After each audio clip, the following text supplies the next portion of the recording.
Some of you may know that I used to work for a company called DC Dirt Camp. It was a training camp teaching kids how to ride dirt bikes. I specifically worked with little kids on 50s and 110s. One of the most common questions I got from the parents at the class was, if I get my kid a bike, who does the work on it? Can I do it? What do I need to do?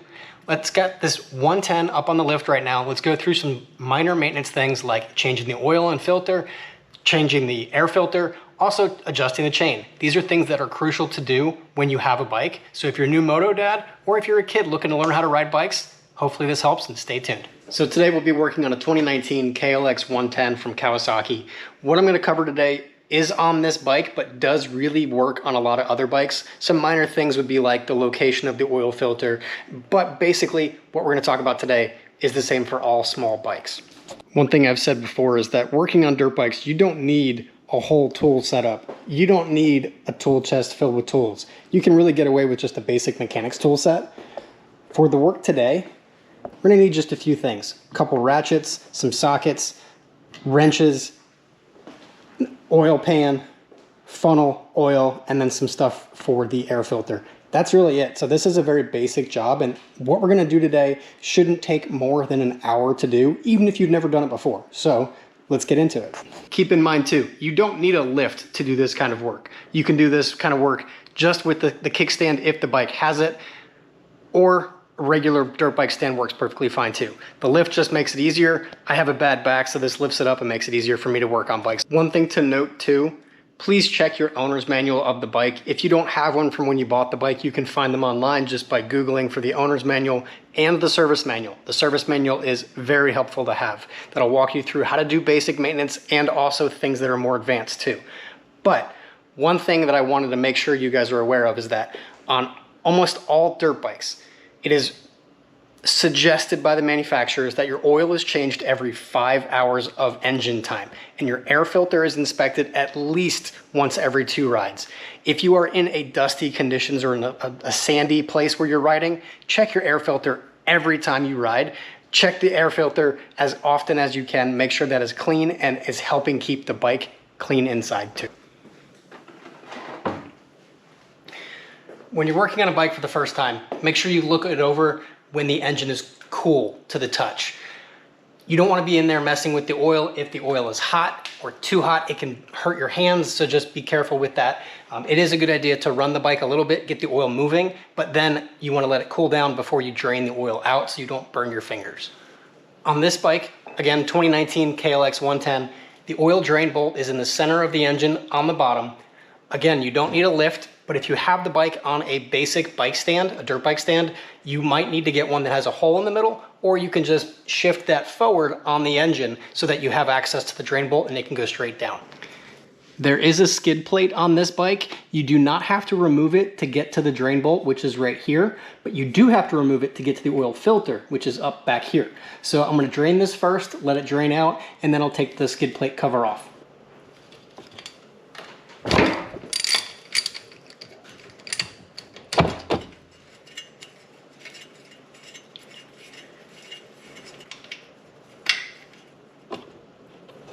It is a good idea to check your drain bolt to make sure it doesn't have lots of metal on it. Some bikes have a magnetic drain bolt, but if you see metal specks or if it looks like it's covered in glitter, that's a sign that you should take the bike to somebody who can take the engine apart, potentially see what's causing that problem. It could just be the clutch discs. It could be that the transmission's wearing out. There's a lot of things that you can have cause that, but checking the drain bolt is the first step. While the engine oil is draining out of the drain bolt, I like to take off the filler cap. It allows the air to get in, causes it to drain out faster, and doesn't get stuck in the engine itself.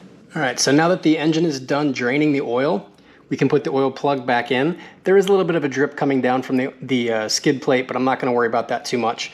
There is an aluminum washer on these drain bolts. Inspect that when you take it off. See if it's super crushed. Aluminum is obviously soft.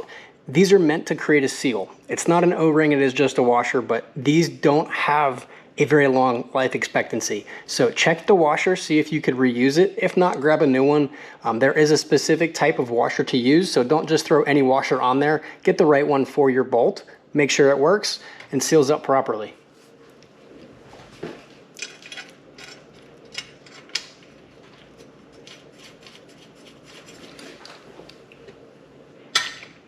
Do not over tighten this, and please, please, please do not use an impact gun to install this drain bolt.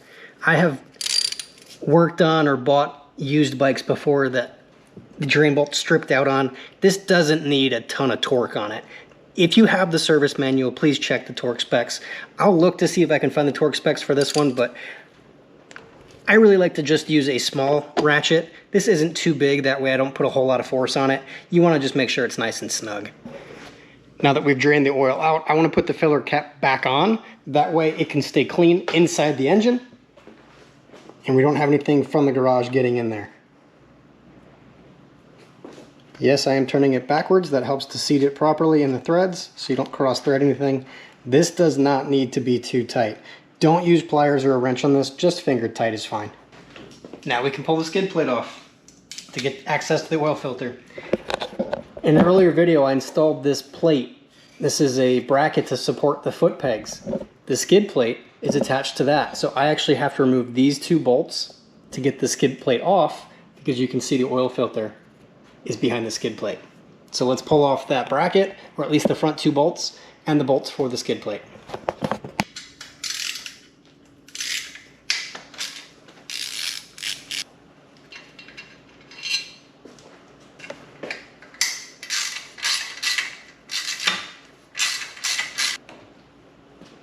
Take note of the bolts that you take out too.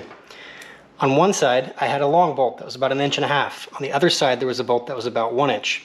So keep track of which side goes on what.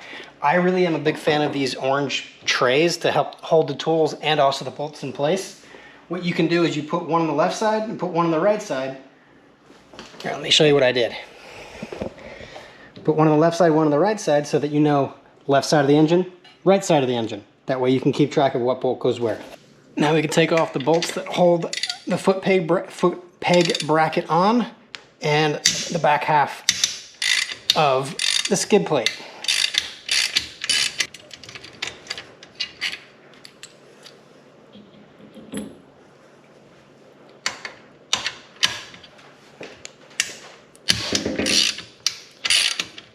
These do have some torque on them because they are the foot peg mounts.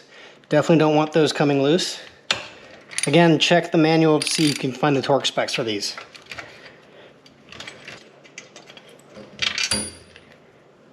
Alright, so now that that is off, we should be able to just pull this down off the front of the engine and out a little bit from the foot pegs.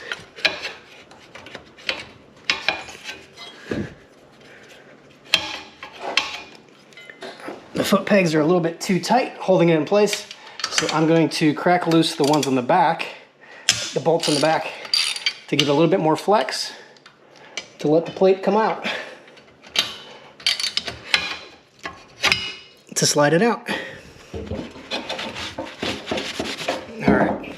So at this point you might be saying, why do I have to go through all that effort to change out the oil filter? Do I have to do the filter every time I change my oil?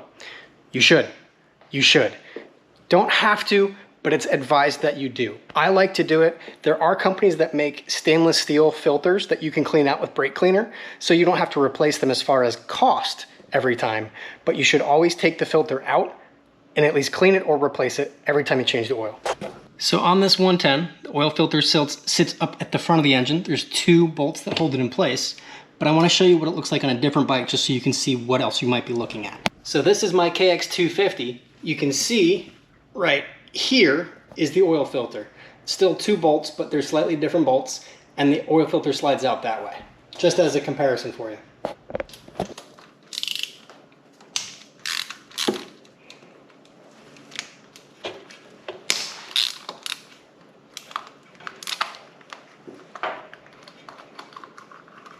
This is obviously oil filled because it's the oil filter, so put the drain pan back underneath of it before you loosen the bolts. I like to loosen it just a bit, let the oil drain out so that you don't have to worry about a big mess when you pull the cap off. Try your best not to drop the bolts into the oil pan.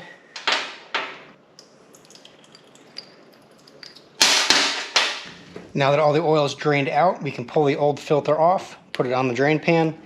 The new filter, make sure you get the right one for your bike. I do like to put a little bit of oil on the O-ring before installing it, and it should just pop right on. I like to wipe out the old case cover, or the oil filter cover, before putting it back on. There's usually a spring on it, so it might take 2 hands to install.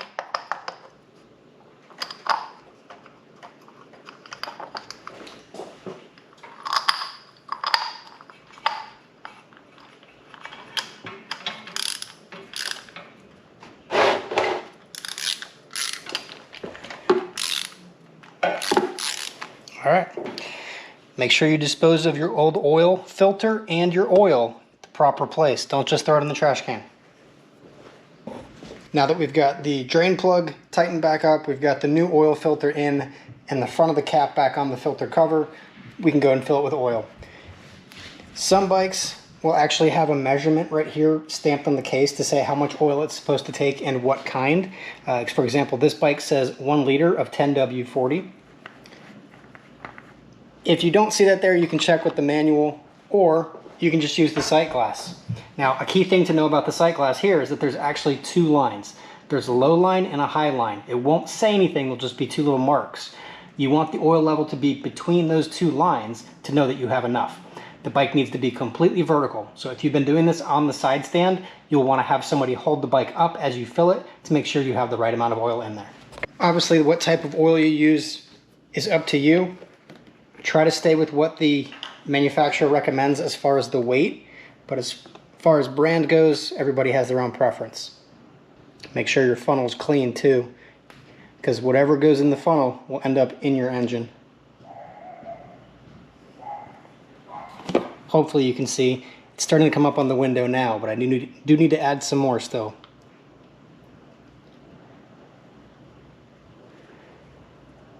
All right, it does take some time for the oil to settle, get through all the passages. It's also a good idea to start this bike, let the oil move around a little bit, and then settle it before you say, I'm done, and then you can top it off, be at the right line. Once we've got that all set up, we can put the cap back on. Remember, do not tighten this with the wrench, please. We do not want to break it. We don't need to make it too tight. Just finger tight is fine. With that, the oil change is done. Got to put the skid plate back on, but that's it for the oil change. But as I mentioned before, there are 2 other things that we want to take a look at while we're working on this today. Next is going to be the air filter. So let's pull off some of the bodywork, get to that filter. I'll show you how to do it, and we can clean it, put it back in. On these KLX110s, the air filter is actually in here. There's a box up behind the shroud that you have to get to change out the filter. However, because the tank cover and the shroud is all one piece, we have to take off the seat and the tank cover to get to it. So there's just a few bolts to do that. There's 2 bolts either side for the seat. Seat comes up and back. 1 bolt here on either side of the radiator shrouds, and there's a screw underneath the seat that holds the tank cover on. This comes off as one piece.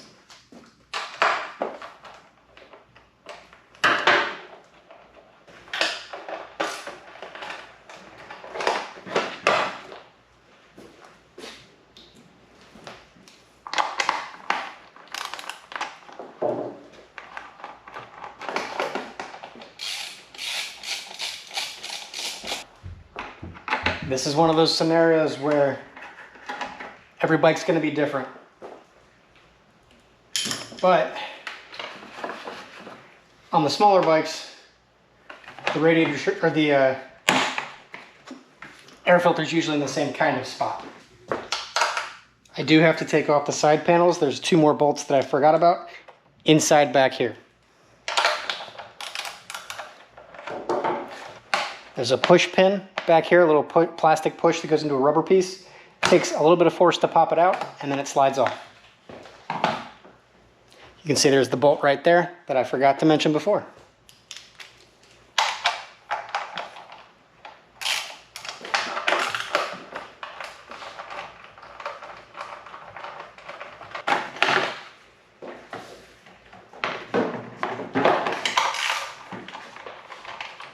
So you'll notice I also took off the gas cap. That's because the cap goes on after the cover. With the cap off, you can lift this up and off. Now with the cover off, you can see this box right here. This box is where the air filter actually is. On this bike, it's Phillips head screws that hold it together. I do like to put the gas cap back on so that my shop doesn't start smelling like gas.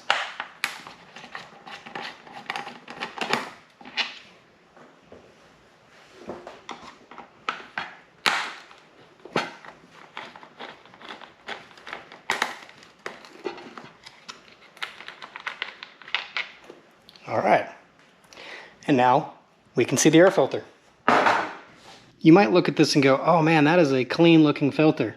But keep in mind, this is the intake for the carburetor. So this is the clean side. We got to pull this off and look at the other side. It's not terrible. I've definitely seen worse, but I want to clean this up and put it back in clean so that no dirty air gets into the carburetor. There are literally hundreds of products out there for cleaning foam filters. There's aerosol cans, there's powders, there's liquids, there's all kinds of stuff. Some people don't even clean them, they just like to replace them.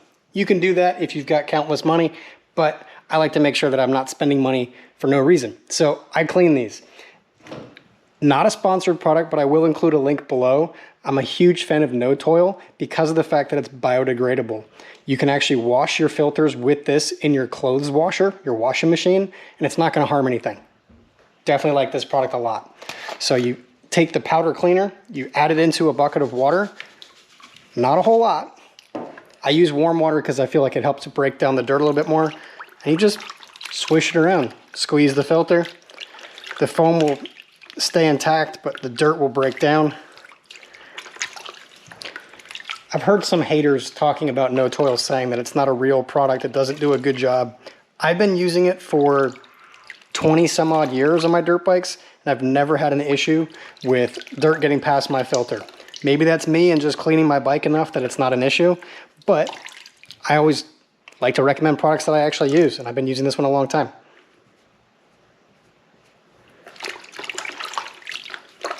You can see the water starting to turn into dirty water. That's a good sign that it's actually cleaning it off the filter. Now that the filter's cleaner, we need to dry it. What I like to do, especially here in Texas, is put this outside in the sun so it can dry out all the way before putting any new oil on it. You don't want to put oil on this with the water because it's not going to mix well, it's not going to spread well. We definitely don't want to put it back in the airbox with water in it, because we don't want to suck water into the carburetor and then into the engine.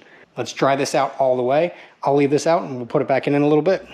This is one of the few times you'll see me wearing gloves while working on bikes. Filter oil is gross. It's super sticky stuff for a reason, but I like to wear gloves when I put filter oil on the filters so that my hands don't get completely covered. One way I like to do this is put them into a plastic bag so you can squish it all over, but this is a small filter and I'm only doing one, so I don't need to go through that method. I'm just gonna put them on directly and then use my hand to squeeze it in. Start on the end, the side that faces the dirty side of the air filter, because that's where you want it to trap the most dirt. You can just kind of squeeze it together. You want to saturate the whole thing, but not make it dripping. You want to make sure it's just tacky so that it actually works to attract all the dirt and dust. When you get nice even coverage, go ahead and install it back in the bike. On larger bikes, the filter has a cage to it that has to go around. I might do a different video at some point for my 250 or maybe the 125 to show people how to do that. But for this bike, it just pops right back into where it was in the airbox. Just like that. Now we can put the cover back on, put the tank back on, get it all back together.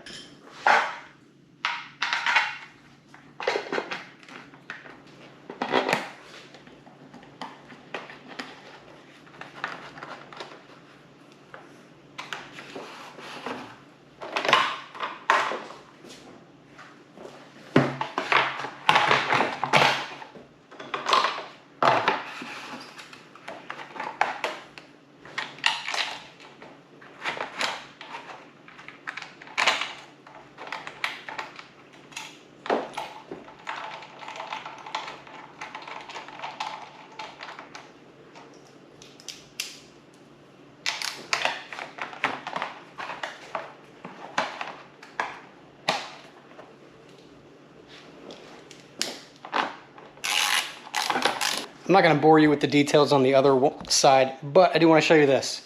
On the seat, there's a little notch, like a U cut out. That notch goes around this screw right here. So you slide that notch in and that's what locks it in place. Air filters back together, we're good to go. Don't forget to install the skid plate back on the bike. The next thing we're going to do on the KLX110 is chain maintenance. We're going to clean the chain, we're going to lubricate the chain, and we're going to check the tension of the chain, make sure it's safe for use. So the KLX110 has two chain guards, an upper and a lower. It's great for safety. When you've got kids on dirt bikes, you don't want to worry about their legs or their feet getting stuck in the chain one way or the other, so that's good. A downside is it's a little bit harder to check chain tension. You may have to remove this if you want to be precise about it. Usually you can just stick your fingers into that gap there and feel how much the chain moves. Realistically, you want to have about 3 fingers of space between the swing arm and the chain. And I can tell you right now that with this guard up, it's impossible for me to get 3 fingers in. So let me pull this guard off. We can get a better look at the chain and just establish where we are from there.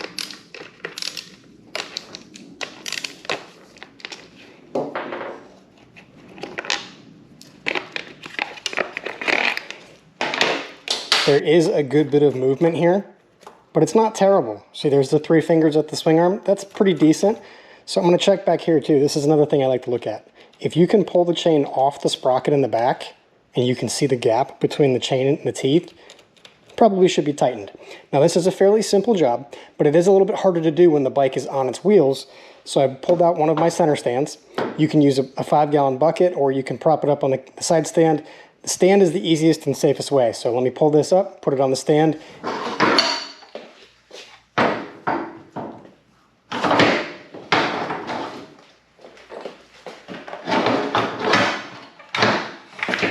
I'm too short.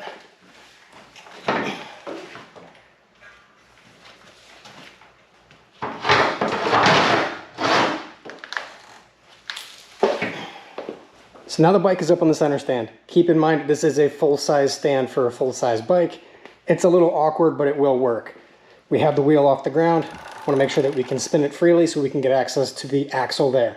On the rear axle, especially on this little 110, you've got this eyelet bolt that goes back to the swing arm with these two nuts on it.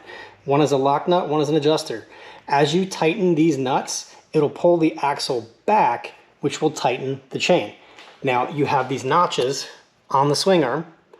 There's some on the corresponding side as well. When you're adjusting the chain, you want to try your best to make sure that they're aligned on both sides so that the wheel stays straight.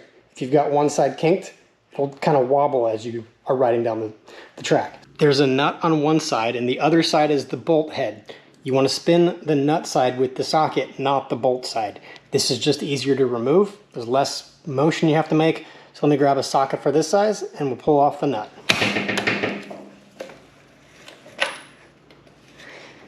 We don't have to take the nut off. We just have to loosen it so that we can move the axle from front to back. Hopefully I've zoomed in enough here, but you can see the notches on the swing arm on both sides. I'm going to tighten this. I've got ratcheting wrench here. So as I tighten the nut, I'm pulling this bolt back this way and thus tightening the chain. I don't need to do a whole lot. I've just moved it back about 1 millimeter on this side. Let me go to the other side and even it up. But what I'm looking at is these 2 lines here. I'm a little bit past halfway of this second line. Let me go check the other side. Just doing the same thing on this side. Tightening the nut. Going a little bit past halfway from the second line. Now let's check this tension. Ooh, I went a little bit too far. This is too tight. You want to make sure that there's enough slack in this. So being as I went a little too far, I'm going to loosen these now so that the axle can get pushed back towards the engine. Again, we want to make it even on both sides.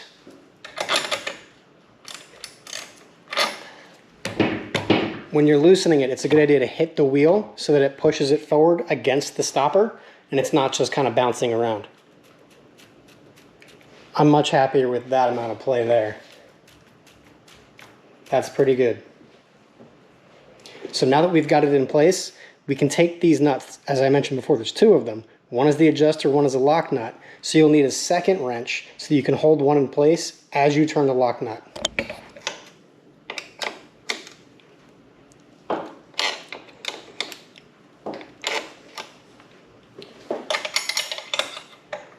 Doing it the same on both sides.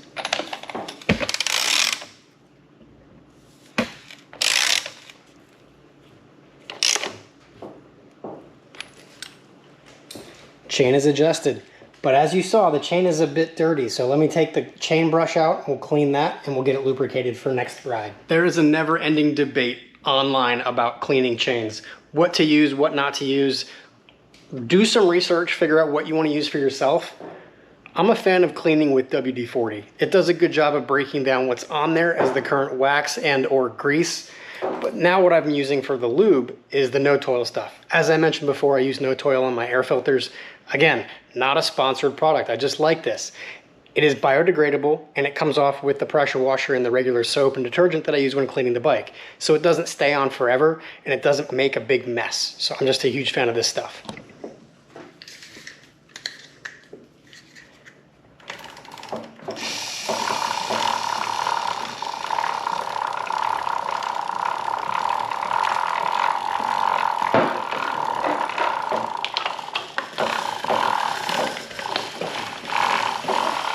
So with this brush, they call it a grunge brush. There's a U-shaped channel that you put onto the chain. You can either do the bottom or the top, whatever you feel is best for you.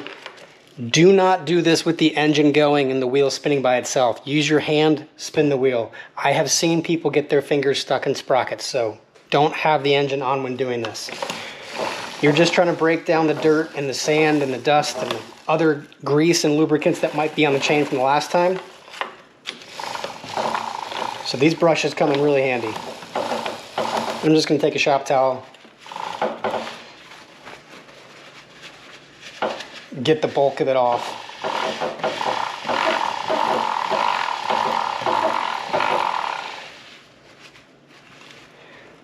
Came out pretty good. Now what I can do is spray the chain lube on. Normally I like to put a cardboard box underneath of this so when I spray it I don't make a big mess, but on the table that I'm on right now, the lift, I can just clean that up afterwards. You don't want to put on a ton of this because it'll kind of splatter. Just do a couple passes with it and gently put it on.